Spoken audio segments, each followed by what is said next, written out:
All right. Hello, everyone. I am Franz from Skyline, and we run the National Cyber League. Today is NCL 101, and we're here to tell you everything that you need to know about NCL. And with me today, we have some members from our Players Committee. For those of you who are not aware, the Players Committee, they're a group of NCL alums who help support the NCL community. So they're here to be a resource for you all, help guide all those learners out there. And you'll see them on some of the webinars and live streams that we do, as well as on Discord. And they're just here to help you out. So with me, we've got Cyber Panda. I want to say hello. Hey everyone, my name's Cyber Panda. That's my Discord moniker. Currently working in the threat intel space. Been in cyber for about 3 years. Very funny enough, I didn't actually come from. I'm not an NCL alum, but I heard about what the awesome things that NCL does. I kind of came from more of a non-traditional background, so I was a history major in college, but found out what NCL does and realized that I really, really would have loved to do NCL in college had I known it existed. So this is kind of my way to try and give back to that.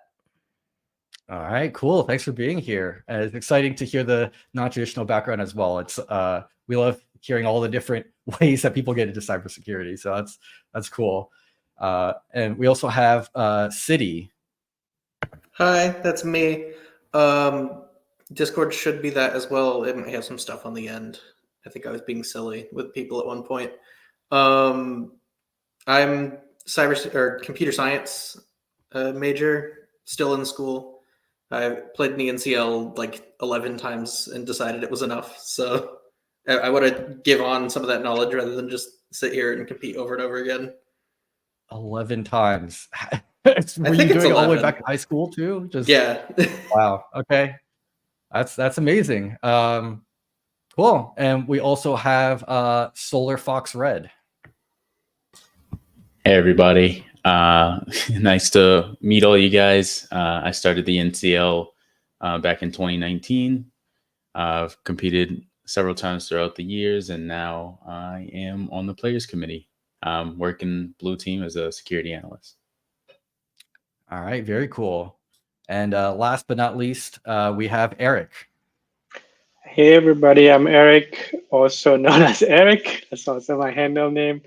Good to see everybody. I've actually never played NCL. I'm a coach, so if anybody is a coach out there, I'm happy. If you have any questions, I'm happy to answer any questions. And I see a few folks saying they're from Chicago. That's also where I'm at right now. All right, very cool.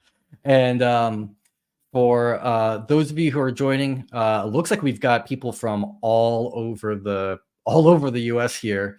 So let me go through here. What we got: Ohio, Baltimore, South Dakota, Chicago, Colorado, North Carolina, Missouri. Thank you all for joining us today.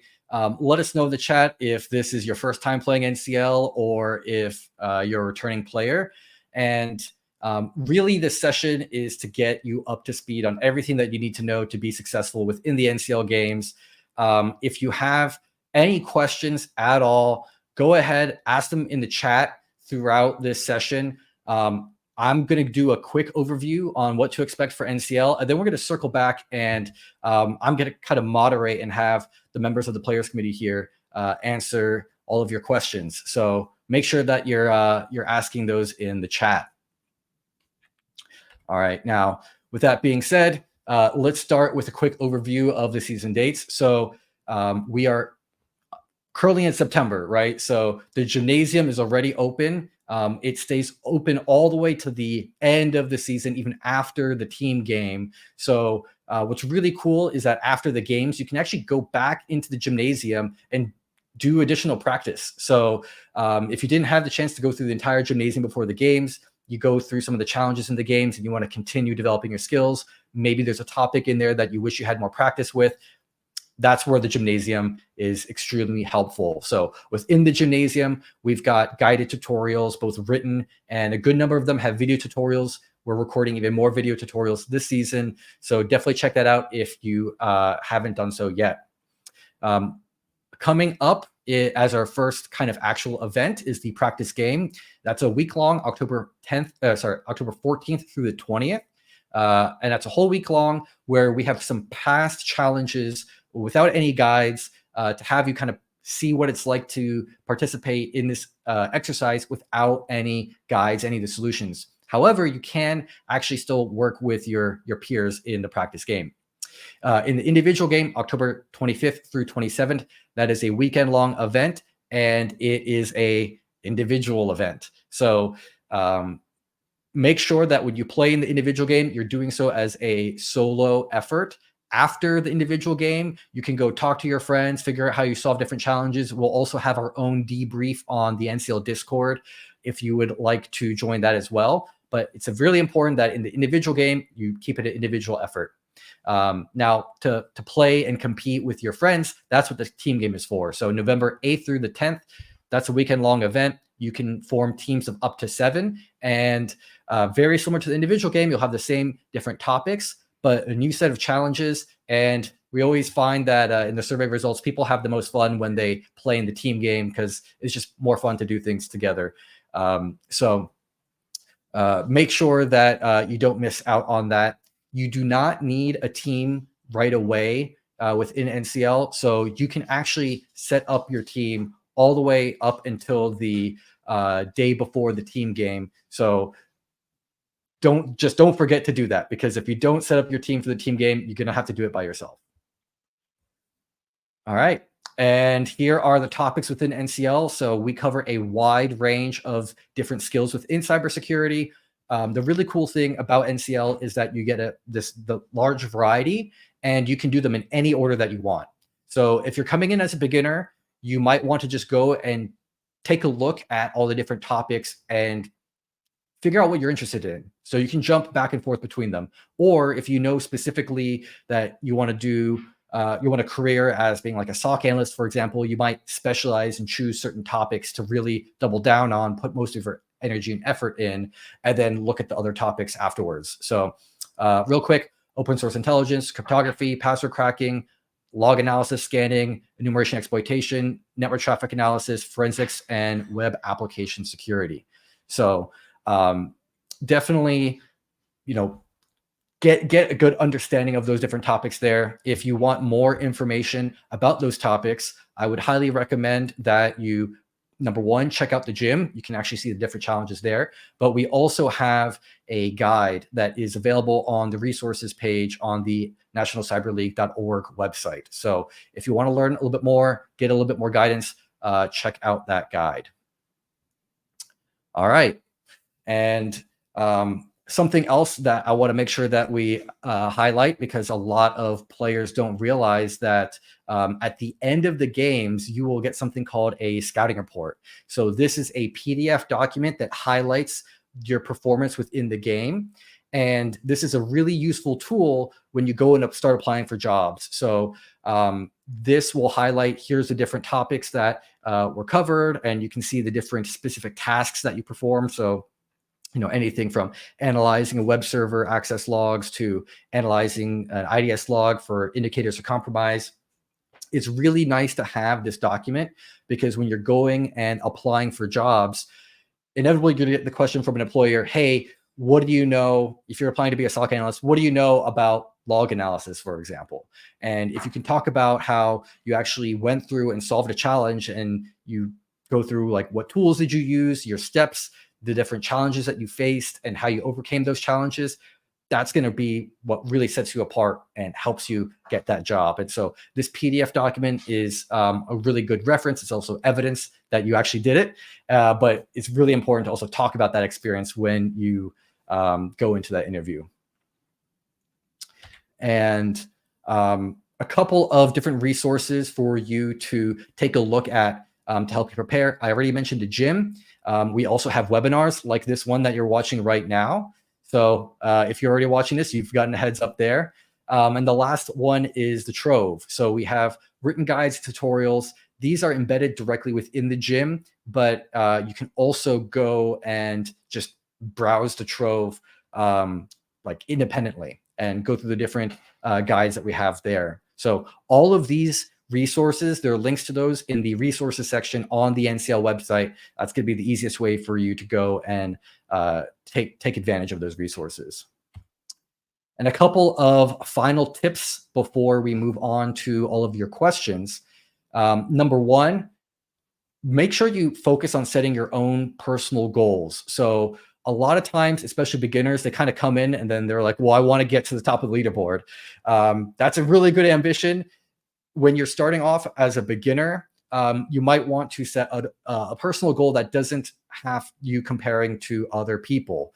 There are thousands of players who do the NCL. It can get very competitive, especially at the top of the leaderboard. So if you're coming in as a beginner, maybe you set a personal goal where you say, hey, I want to solve one question from each category. Or maybe it's, I want to solve, half of the points in a specific category. That will give you a metric that you can use for your own success that you have a lot more control over, because you don't have any control over how other people are doing. And if you set a goal that's based on comparison, then it could be more difficult for you to feel like you're achieving something in the game. The next piece of advice is focus on scoring points. So for those of you who do not know how the ranking works, it is focused, number one, on who has the most points. And then if there's a tie on points, then the tiebreaker goes to whoever has a higher accuracy. And then if there's a tie on accuracy, then it is whoever made their last correct submission first. Because accuracy is only used as a tiebreaker, you want to focus on scoring those points. So if you find that you're kind of stuck between a couple options, you might want to make some educated guesses, right? It's better to potentially take a miss on your accuracy and then actually end up getting those points if you are able to narrow it down to one of a few options. And that way you can score those points, and that will leapfrog you ahead a lot better than kind of over focusing on the accuracy, taking more time, and then you solve fewer questions and you have fewer points, and therefore you're lower on the ranking. Third piece of advice, keep good notes. It's really helpful to take notes so you can review and reflect after the games. One of the big things that you want to take away from the games is to learn something new. At the end of the day, cybersecurity, it's a constantly changing field. It's going to be impossible to know every single thing at all times. And so the best thing that you can do out of this competition, more than just your score, is actually learning something new. It's all about learning by doing, and having those notes will help you kind of reflect and figure out, hey, was there a better approach that you could have taken? Could you have done something more efficiently? And that's all part of the reflection that you can do after the games. And then the last piece of advice, make sure you take some breaks, because we get a lot of players who are super intense about the games and they completely forget that you need to go to sleep and you need some food and you got to take some showers. So a lot of people, can easily get laser focused on trying to solve a question, and you kind of get stuck. And sometimes just a little bit of break will help you get unstuck. So take care of yourself and make sure you, take those breaks and get a chance to reset. So that is my quick 10-minute overview of everything there. We are going to switch over to questions now. So all of those questions that you all posted in the chat, I'm going to start going through them, and we'll start answering them. While I am digging through the chat right now, does anyone from the Players Committee have any advice that they want to add to give to new players, especially? Please take breaks. Please. Coming from experience. I remember last round I played, actually, I think I sat on one problem for 3 hours straight. Went to get food and on the walk across campus. Ted worked it out. It's surprising how much not looking at the thing you're working on will get you. One of the things I'd like to add, you already referenced, Franz, is the importance of note taking. Not only is it important just to have the information readily available to you as you're navigating through the NCL competition, but also, it helps with other skills that you may not be thinking about at the time, like documentation, how you structure some of the things that you're working on. That is a skill set that most people kind of overlook. And being able to have maybe not neat at first, but a neat, clean reference material, at least something that's legible to you that you can go and reference to while navigating through NCL, can be beneficial long term in your career, even after this competition and moving on to more roles that you might find interesting in the future. So I think that's something that's really important, whether you're using Notion, Obsidian, just Notepad, whatever you personally like. I think that's something that you should really value and pay attention to. I think the big thing is, find out what area of cyber you like. And I mean, I think if you're really trying to compete, find out what you're like and go ham, get really good at that. That's kind of what you end up. Because, like, I know that we're all competing within kind of NCL, but when you want to start going to look for a job, just got to remember that no one is hiring and no one's really expecting someone to be an expert at everything. So you're inevitably going to have to kind of pick those one or two topics that you like. So use NCL to figure out, okay, I'm more of a red team person, or I'm more of a blue team person, or even within blue team there's so many different types of things that you can do within blue team. So figure out what maybe one aspect of blue team you like better than another. I think this is a really, really good place to kind of explore that curiosity and really take it to the next level. Eric, any other advice that you'd give? Yeah, just I think in general, just have fun. If you're a competitive person, you probably like NCL, right? If you're not a competitive person, you can think of it as a game or like a puzzle to go through, just to get you motivated to do it. But yeah. All right, great. Let me go through some of the questions that we have. I've got this question here from Melissa. How do teams go? I'm nervous working with a team because I'm still a beginner and I'm not as well as others. Who wants to answer this one? Please me.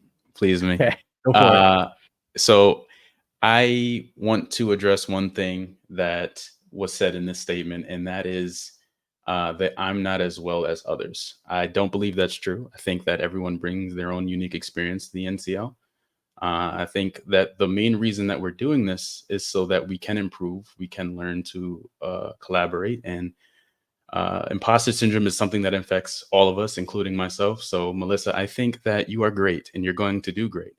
One of the ways that I would go about making teams is to, one, do a self-assessment on what you feel you may bring.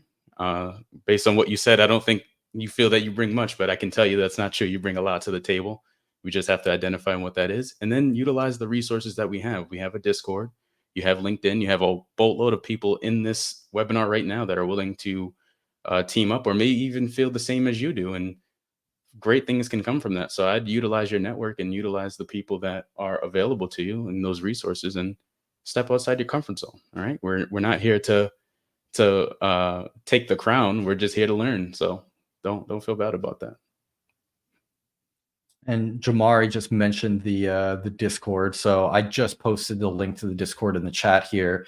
For those of you who are not part of the Discord, highly recommend you joining it, especially if you're looking for a team. There is a dedicated channel in the Discord to find other people to create teams. So if you are, maybe you're like, you're just participating solo, you don't have other people from your school who are participating, it's a great way to go and find other people who can join your team.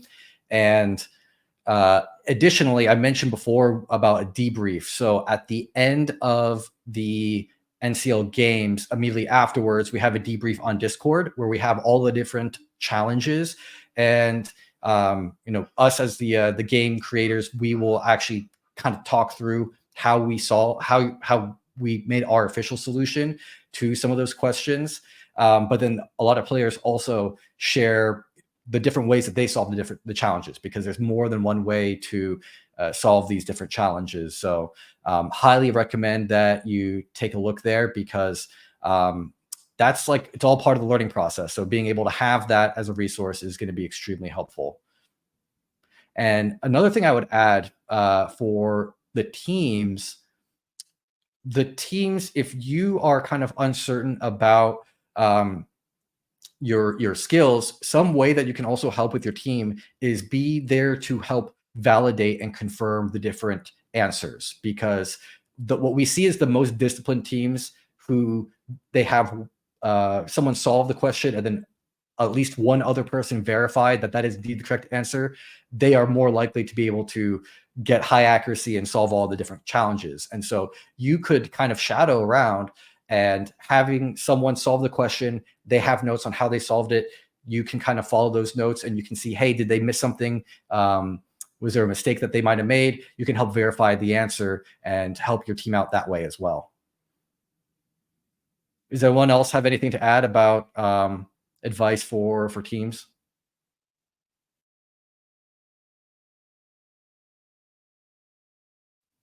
No? All right. I'm seeing a few logistical questions in the chat, so I'm going to go and kind of do rapid fire, knock these out as quickly as possible. So Logan is asking, are all of the topics in the gymnasium? Yes, all the topics are in the gymnasium, but keep in mind that the gymnasium is just practice. It's not going to be a one-to-one for the challenges in the game. So our philosophy is that the topics in the gymnasium will really kind of help you primarily prepare for like the easy and some of the medium level challenges in the actual game. But don't expect that the hard challenges in the actual games will be reflected directly in the gym. A big thing that we're trying to teach people is doing a lot of critical thinking and discovering how to solve problems on the fly. So it's not meant to be a direct one-to-one in terms of all of the challenges. It's meant to be kind of a starting point for you, and it will cover all the topics. I have a question for whether high school students will get a scouting report. Yes, high school students will get a scouting report. During the week, is there a time limit, and how's that set up? Time questions. I assume that this is referring to the different games. So for all of the games, the practice, the individual, and the team, you've got the start time and the end time, and there's no limitation in between. So there's no time limit for each question. You don't have like, hey, you only got like 4 hours within that window. You get the entire time frame. So you can start working on it at the beginning, come back the next day, take a huge break, whatever you like to do. The start and end time is that's when you can do it. So no limitations within that window. Another question for, are high school students ranked separately? Yes, we do have a high school leaderboard. I saw on the dashboard, I'm grouped into the standard bracket. What exactly does that mean? So during registration, we allow players to classify themselves based on whether they consider themselves like a standard student or an experienced student. We do this because we have a lot of people who are go like a little bit like further into their education. Either they are doing an advanced degree like a master's or a PhD, or maybe they've worked in the industry for a while and they're coming back to get their degree. And to help keep some fairness, we try to keep some separation there to distinguish between kind of the students who have the traditional amount of experience that we would expect from a new student, from people who might already have a lot of existing experience because they might have worked in the industry or because they're going for a more advanced degree. All right. And next up on here, Brandon's asking, what guidance would you have for me? I've got an associate's in cybersecurity insurance, graduated in May 23, and I still haven't found a job yet. Jamari, maybe this goes to you. I mean, it sounds like you've graduated, you've done NCL, you're working in the industry now. What would you recommend? Well, it's funny because I was eyeing this question, and I went through a very similar path to him. I also have an associate's in cybersecurity.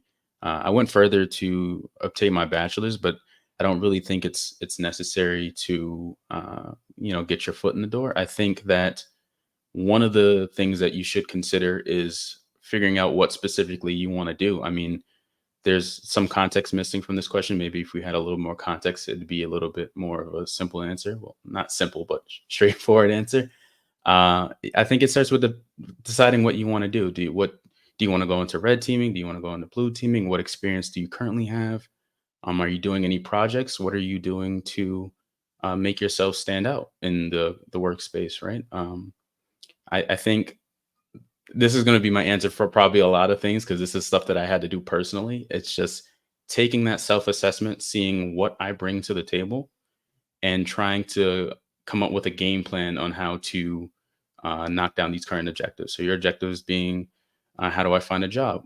Maybe we can start with IT, help desk. Maybe we can build up our experience. It all depends on where we are right now. So I'm not sure if that really helps, but for me personally, when I was going through my associates, I was working help desk.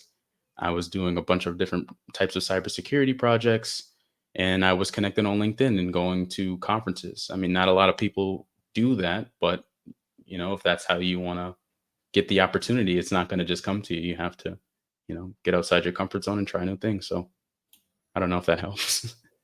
Yeah, adding on to what Jamari was saying, I mean, I think really the most important thing you can do is show what you bring to the table for any companies that you're interviewing for. Because to be honest, there's quite a bit of people who have that bachelor's or associates in cybersecurity. And so try to put yourself in the perspective of a hiring manager. If you kind of see everyone has the same credentials, it does make it a little harder for them to pick one person over another. So I think NCL is a really, really good way of demonstrating, hey, not only am I just doing my cybersecurity curriculum, that's also like a separate issue, because cybersecurity curriculums aren't necessarily standardized across schools, and so it's difficult to say, hey, this is a better school or a worse school. But like stuff like NCL, go do other projects. There's a whole bunch of paths for, like, if you want to get into like red team stuff, or if you want to get into SOC stuff. There's like lower cost things that you can do there. And yeah, I mean, it's great if you end up doing those and getting whatever certification is associated with those. But even if you're in the process of doing those, or even if you start them and don't really finish them, the really important thing is that you're able to talk about what you did in the process of taking those classes. So, maybe you start a SOC class and, to be honest, doesn't really interest you, but now maybe like during the interview process, you're able to talk about maybe setting up a home environment, or at least you have a high level understanding of maybe how to deploy certain security solutions and where you might want to deploy them on a network and for whatever reason. And to add to that, I'm sorry, I just thought about it. I see a lot of things in the chat about like certifications. If that's the route that you want to go, I will say that certifications are not the end all be all, right? We're the main thing that we want to pull from those certifications is experience. So I would say if you do want to go a certification route, I would pair a project or two with each certification. So let's say you're going for a Security Plus, maybe try looking up a few different projects that you can complete that relate to the Security Plus. So once you complete it, you have that on a resume. You can go and sit in an interview and talk about, hey, not only do I have the Security Plus, but I also did X, Y, and Z. You have the hands-on experience to pair that with the certification instead of just doing the cert route. You have a lot more behind you aside from just a piece of paper, in a sense. And one piece of advice I give to everyone who they're looking for their first job, at the end of the day, your number one goal is just getting your foot in the door. So I have this phrase I say, you want to convert yourself from a piece of paper into a person, right? So a lot of times, if you're just going through job boards like Indeed or LinkedIn, and you're just like hitting like the apply button, you're just a PDF in someone's queue, and they don't know you as a person from that PDF. So you want to find as many opportunities as possible to actually get someone to give you more time and more consideration. And so it's difficult, but like, yeah, going through job boards, just like it's just a numbers game. So I highly recommend, as much as it's possible for you, to go and try to connect to people in person at like conferences and events, even like career fairs. Those like really help, because you're getting someone's time of day. And just for some context, like when we put up a job for a security role, we might get 300-400 applicants. It's really overwhelming, right? And so like you're going to be one of those 300 or 400, and we're not even that big of a company. So like, you know, if you apply to a bigger company, they might be looking like at 1,000 or plus. So yeah, it's like, unfortunately, like job boards, it's going to be just a numbers game and a little bit of luck. And so if you are running into difficulties with applying for jobs and you're primarily using job boards, I'd recommend, you know, at least like considering what type of local meetups, conferences there are. If there's like local ISACA chapters, you can go and try to network with people there. And there's a good chance that there's some people who are working at companies that are hiring at those types of meetups. And as well, if you're going to go down the job board route, try to specifically find smaller companies, especially like smaller local companies. There are a lot of like small cybersecurity or IT services and consulting businesses that might be in your local area, where like, because no one's ever heard of them, they don't get any applicants. And if you can find them and you can apply there, you have better odds. So that's another thing to consider as well.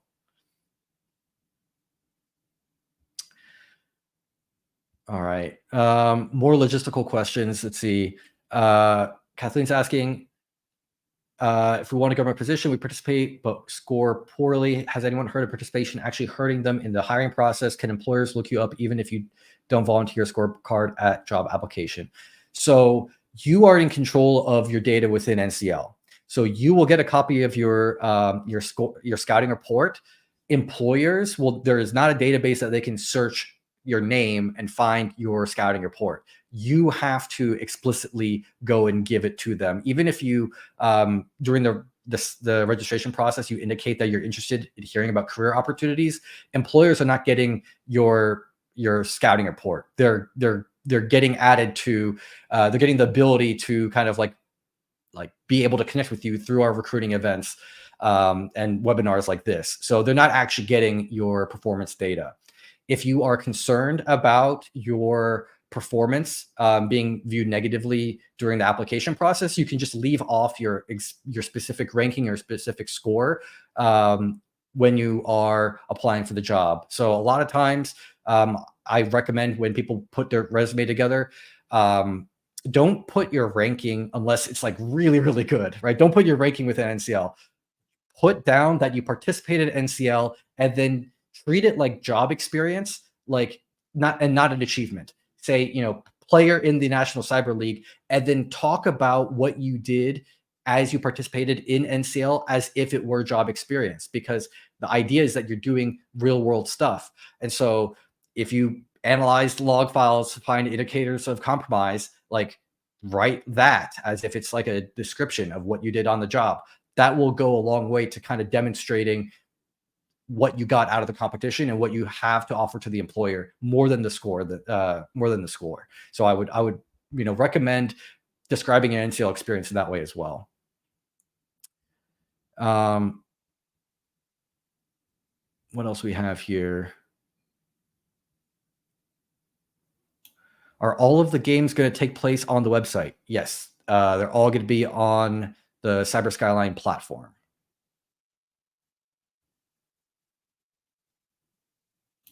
Franz, I can hop in. So I see a question about, or I see quite a few questions about different projects that people want to do. It's really hard to give a general answer.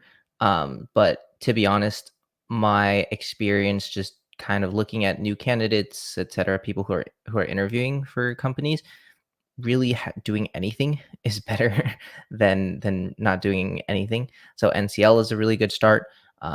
Other than that, it really depends on what your specific interests are. So if you want to do red teaming stuff, go start actually getting some experience with pen testing. There's some orgs like TCM Security that make really affordable pen testing courses You can get the certs if you want. If that's out of your price range, like that's fine too. There's Hack the Box, there's Try Hack Me. If you want to go more like the security engineering route, there's, you can go create your own tools, write your own brute forcer, show that, like, yeah, if you write your own brute force script, and then you can continually iterate on that, post it on your GitHub. Now that's something to have there, which is good. If you want to go the blue team route, I want to give a shout out to, there's a company called Anti-Siphon Training, I think. They have some essentially pay what you can courses. So you honestly don't even, there are like free options on there if you can't afford it. And just go through that course. There's labs associated with that as well. So really just anything that you can demonstrate beyond your degree that you're going for is already going to be a leg up when you're going through those application processes. Yeah. No, so go ahead. Go ahead, Jamari. I just wanted to add real quick, like the amount of free resources and information that is out there is almost unfathomable. Like you can find so many different things just by searching cybersecurity projects on YouTube. Like there's no such thing as the perfect project that's going to get you the ideal job that you're looking for. And also I want to address it. I know the ultimate goal is to find employment in cybersecurity, but we also need kind of a mind shift change, right? The whole purpose of doing the projects and gaining the experience is to be able to really know the material so you can speak to it in an interview, right? So if your goal is to get a job, focus on the core concepts that you're learning while doing the project. And then that way you can articulate it better when you're going over it in an interview. And that makes you stand out more because you seem more like, well, you don't seem like you do know more about what you're doing because you have the hands-on experience to back it up. So that's the only thing I'll address on that. I was going to say, if you are a student, there are a lot of other competitions for students, both on the red team, blue teams. So, try to participate, create a team. A lot of it is virtual, so you don't have to travel to be there. And then related to what we've been talking about, someone was asking how to know what they're interested in. There's a website called trycyber.us. You can try to go there, and then they have different little, let's say, mini challenges, and you can kind of see what each work role is like, and you can pick what you like best. I think when, sorry, City. I think when I started, was just really, really intimidated by the number of things that were out there. And then, my advice is kind of just pick one and jump in. Worst comes to worst, you find out that you don't really like that, then you've already learned that compared to where you were before. And also, some things that you're doing for other orgs that you might not necessarily think are cyber related might come in handy down the line. So, I did some coding projects while in college, just kind of on a whim, thought I was going to go a different career path. And then turns out when I wanted to pivot into cybersecurity, all of a sudden being able to talk about some of those coding projects that I did, even though they weren't the best written code, but being able to talk about those kinds of things or even demonstrate that I knew how to at least write some scripts in Python definitely gave me a leg up during the interview process. Say, make sure that when you do a project, it's something you're passionate about to some degree as well. I've done projects before where I was just doing it for the sake of, I think this would look nice in a resume, and burned out. But I feel like I learned more and really resonated more with projects I did, and even in field weird stuff.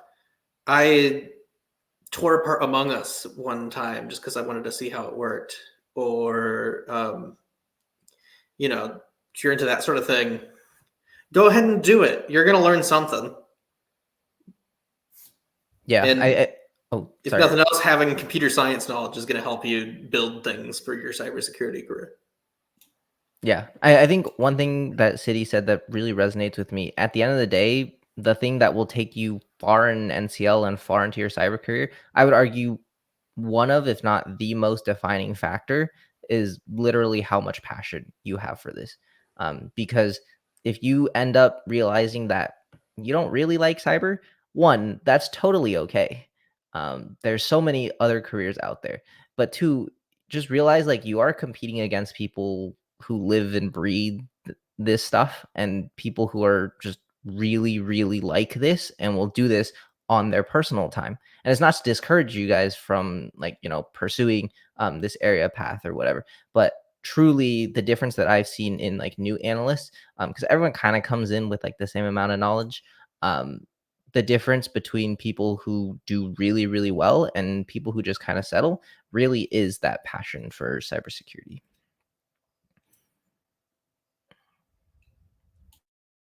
Cool. And I guess I can give you another follow-up here then, since this is relevant for you. Any advice for people transitioning from other non-related fields into cybersecurity? Yeah. Really figure out, again, understand that when you're trying to get hired for a job, it really is a two-way transaction. The employer is giving you a job, but the employer also wants something out of you, or you're going to bring something to this organization. So really hone in on what you bring to that role, even if it isn't necessarily the hard skills or the most technical, because depending on the organization, depending on the type of role that you're interviewing for, sometimes, or to be honest, most of the times, those hard skills can be taught. But there's other skills. Maybe if you go into like a SOC role, programming knowledge isn't necessarily like needed, but if you're transitioning from a non-related field, but maybe you do have some coding skills, that might be able to give you a leg up over some of the other candidates. And also, like others have said before, networking is super, super important. I've gotten rejected from 2 or 3 companies when I started. Straight up, the recruiters told me that I wasn't technical enough because my degree was in history, even though I had a minor in cyber. And is definitely wasn't easy to get into that kind of position, but I got really lucky. And the TA for one of my classes actually sent me a referral, and that was how I got my first step in. So in my experience, people within cyber are generally really, really welcoming and really willing to help you. You just kind of have to reach out and ask for that help. Yeah, I'd also say, take note of any transferable skills that you may have in whatever role that you're in now as you transition into more cybersecurity related fields. I have family members myself who worked in medical and other different types of fields who are interested in cybersecurity. And I had the same conversations with them. It's like, well, cyber is a very diverse field, and there's no perfect person who necessarily fits all these different roles. So for the like fifth time I'm saying it, I'll say it again. Like, do that self audit. I'm telling you, it's important, because once you identify some of the key attributes that you bring to a table, you'll be able to apply that no matter what job you're looking for. It's really important. So, yeah.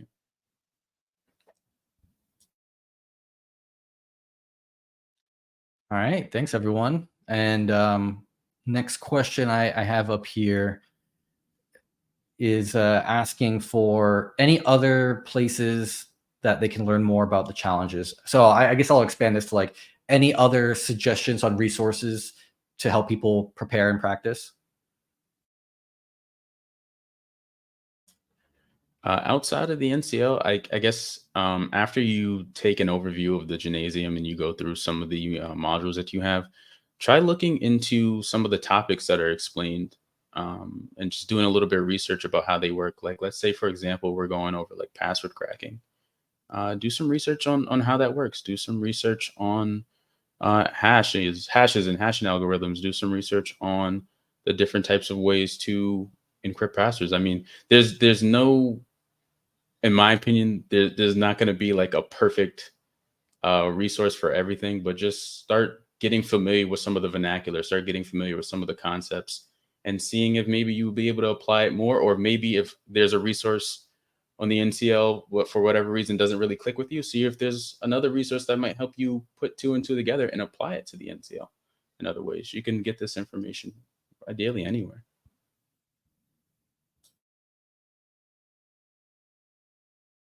Anyone have anything to add to that? Sorry, was muted. Another thing is, if the no answers only methodologies chat is still floating around, even if you weren't part of that season, I'd still look into people talking about how they solved old problems. When I was first starting, that was a really big resource for me. Was I literally took all those chats, copied them into a Word doc, and just scrolled through and built notes out of what other people had done before. Or if you have like an internal resource at your school where you do write-ups or something like that. I guess one other thing that following up with what City said that reminded me. To be honest, getting into the field partially is a visibility thing. So, make sure you take good notes. If you are able to, start a GitHub, and that's really good for just being able to throw in your resume, and then you can have your interviewers check it out, right? And sometimes your resume maybe has to be one, maybe a little more pages. You can't list everything that you've done. GitHub's a great place to just dump it, right? If you have some challenges, you did a really interesting challenge and you want to do a write-up, start a blog, throw it on GitHub. You wrote a tool, throw it on GitHub. That's all like a really, really easy way to demonstrate to an interviewer that, hey, I've actually done more stuff than just sit around in a classroom.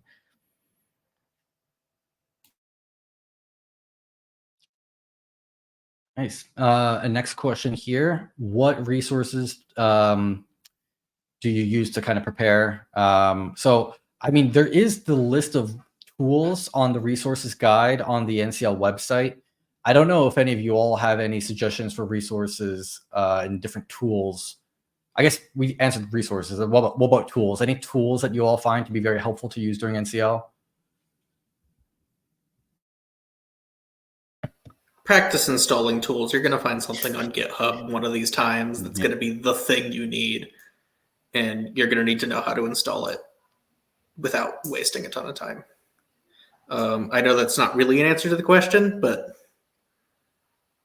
it's something I see people get caught up on fairly often. I would say for OSINT, not OSINT, sorry, for crypto, like maybe CyberChef. There's a few others. I'm just not remembering them off the top of my head. OSINT, Google, ChatGPT, Wireshark for network traffic analysis, log analysis, and command line foo, or like even Excel. I've seen people use Excel for those. Yeah. Yeah. Throwing in also CyberChef is really good. And then +1 for Excel. I mean, back when I did more log analysis stuff in my daily life, to be honest, professionals are using Excel. So just being really efficient at learning how to filter in Excel, or sometimes you might need to like visualize some stuff. So if you really wanted to go more advanced, search up how to do pivot tables, how to do certain charts within Excel. But other than that, yeah. And keep it simple with some of these tools. I mean, we're not expecting you to be a complete expert when utilizing some of these tools, but it would be helpful to have a basic understanding of how they work and how to use them. So because I saw a few people like asking question marks about when we were talking about CyberChef. So get curious, look up CyberChef, go on the website, go look at the tool, go see what information you can pull about it, watch a YouTube video. There's other resources out there. Just try to not focus so much on the tool, but just focus on how it works, what it's used for. And when the time is right, you'll know when to use it.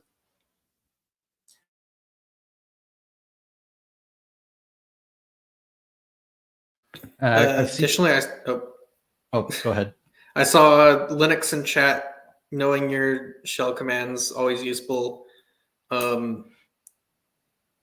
I'd say have a scripting language that you're not completely afraid of. Python's popular here. I've seen weird ones though. I think there was somebody in the Discord using like J shell, and it worked for them. So if you have something you're comfortable with,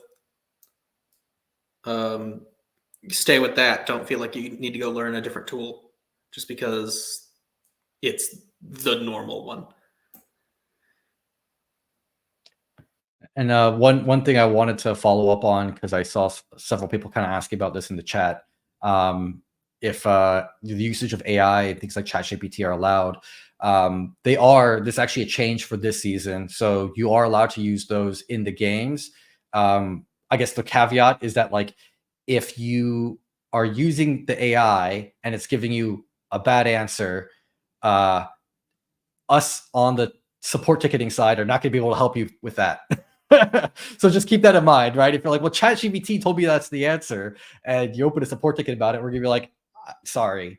So just, keep that in mind, because usually what happens is when people, they kind of want to contest the answer for a question, and they're like, well, I think this should be accepted. They got to show their work, right? It's like, well, I wrote this script, I did this calculation, like, this is why I think this is the answer. If your justification for why you think the answer is that ChatGPT told you, it's not going to work out. So you just keep that in mind, right? You can use it, but another thing I would also recommend is just be very mindful of whether you're using ChatGPT to augment your learning process or bypass the learning process. So, like, if you just take the question from the platform and you copy and paste it into ChatGPT and you ask it, what do I do? That's not really helping you learn, right? Like, that is kind of having ChatGPT do the thinking for you. And if ChatGPT does end up giving you the answer for it, then you haven't really learned anything from that process. So, what I would recommend, some good use cases for ChatGPT might be like, hey, I need to perform X. Can you help write me some Python code, for example, right? Because City was talking about having some scripting skills, right? Well, maybe you aren't, 100% comfortable with scripting, but maybe you can use ChatGPT to augment some of that. Your trade-off here is now you're not actually improving your scripting capabilities, but at least, like, you're not bypassing the work of doing the critical thinking of, like, what you need to do with the data. Or maybe use ChatGPT to, like, ask you, like, hey, how do I filter for this data in Wireshark? And it can help you come up with a Wireshark filter or something like that, or tell you what, like, flags or arguments you need to use for a program. Those are things that I would recommend you use ChatGPT for. But, look, I'm not the police. I'm not going to know, like, what you're doing on your laptop if you use ChatGPT to get you the answers. It's balanced out at the end of the day, because everyone can use ChatGPT, so everyone can also solve those answers those questions if they're solvable by ChatGPT. Just be very mindful of what that means for your learning experience, and if that's what like, you're taking away less the more you rely on ChatGPT than having yourself do the critical thinking. Oh, another pitfall I would say to be careful with ChatGPT is that, like, if you're asking ChatGPT about something you don't have enough context about, and ChatGPT gives you an answer, you have no way to debug that answer if it becomes incorrect, right? It's like, well, ChatGPT said this, and then you try it and it doesn't work, and you're like, well, now what? So, yeah, keep that in mind. Points were made. All right. Couple more logistical questions I've been seeing here. So, how are experience bracket rankings calculated for individuals and for teams? So, the brackets.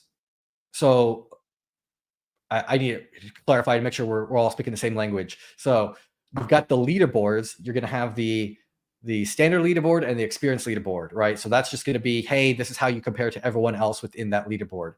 We have something else called the cyber power rankings, and that basically is a super score of the performance of all of the students from the same school. So for the experience versus standard bracket, For the leaderboards for those two brackets, for individual and for team, it's the same normal points, accuracy, and then timestamp. So that's the kind of cascading order of tiebreakers. Individual and team leaderboards are completely separate. The performance in one does not affect the other. When it comes to the power rankings, all of the stats for the individual players from one school, or sorry, all the stats of the standard players from a school go into their standard power ranking. All the stats from their experienced players from that school go to the experienced power ranking. And then I saw someone also asked here, can a person in the standard bracket be grouped with a person in another higher bracket? Yes. That the whole team, though, will be placed in that experienced bracket, right? So, and it just requires one person to be the experienced bracket to pull the whole team up to that one. So, if you're going to have a team that you want to be in the standard bracket, everyone in that team has to be from the standard bracket. If you have a mixed team, then that will go into the experience bracket. Are we allowed to look up information during the individual game about specific topics such as the Rocky Breach? Yes, you are allowed to use any free online resources during the games. The exception here is that you cannot like straight up ask for help from other people, right? So you can't go on like forums or what have you to like ask people, hey, how do I solve this problem? You have to do it independently. So searches are fine, but no asking a person a question. Do we get a cool LinkedIn badge upon completion? You do get a graphical badge. It's like an image that you could then upload to LinkedIn. You can also take your scouting report and certificate of participation and have those listed as achievements on your LinkedIn. And what happens if we don't finish 100% of the gym activities before the season starts? So before the season starts, that's totally fine because you can access the gym even during the games. So you can, at the end of the day, what happens is I guess you're just slightly less prepared if you don't do all of the gym stuff before the season starts.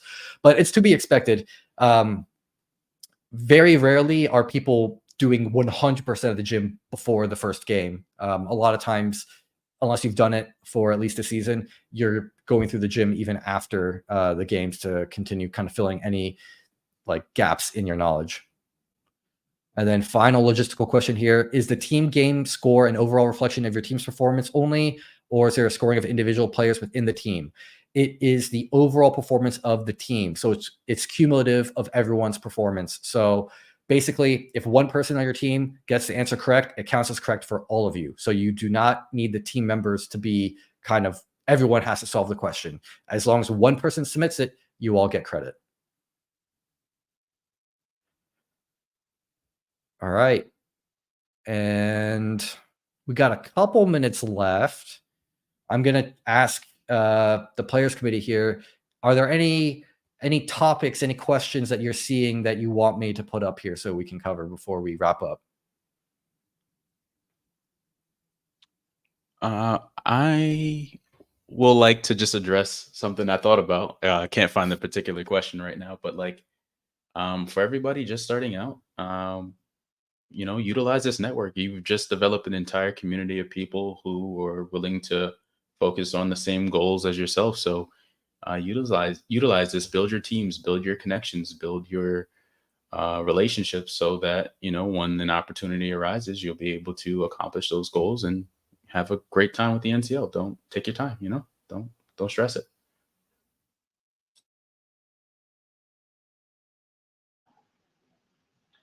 Yeah, join a team if you can. You learn a lot in a team, especially what others do. You think you're doing things one way, somebody else would come in and do things different way, and then you can learn new tools. But a team is, I think, in my opinion, a team is much more fun than individual. It's a bit harder, but you're not by yourself.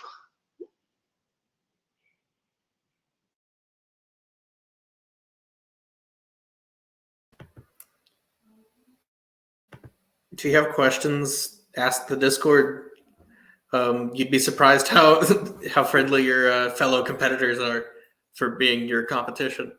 At the end of the day, I don't think there's anyone here who doesn't want people to learn, and that's something I think sets NCL apart from other competitions in a lot of ways, especially collegiately.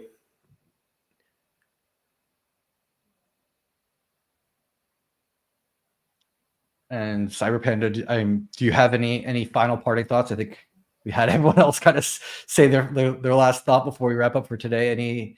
Any last thoughts from you? No, not really. I mean, I think realize NCL is a great thing. I wish I knew about this when I was in college. So, just take advantage of this, have fun, learn as much as you can, build your network, and good luck out there.